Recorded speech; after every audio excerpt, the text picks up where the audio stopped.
புவியின் உட்பகுதி ஆப்பிள் பழத்தோடு ஒப்பிடப்பட்டுள்ளது. புவியின் வெளிப்புற அடுக்கு மேலோடு எனப்படுகிறது.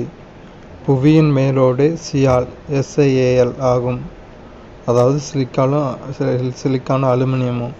புவியின் மேலோட்டின் கீழ்ப்பகுதி சிலிக்கான் அண்ட் மெக்னீசியம் ஆகும். கவசமானது சுமார் 2900 கிலோமீட்டர் ஆழம் வரை பரவியுள்ளது. பாறைக்கோள உடைப்பால் ஏற்படும் தட்டுக்களை பாறைக்கோள தட்டுக்கள் என்கிறோம். புவி அதிர்வு அலைகளை பதிவு செய்யும் கருவியை புவி அதிர்வு வரைமானி என்கிறோம். கடலுக்கு அடியில் ஏற்படக்கூடிய நிலநடுக்கமானது சுனாமி அலைகளை தோற்றுவிக்கிறது.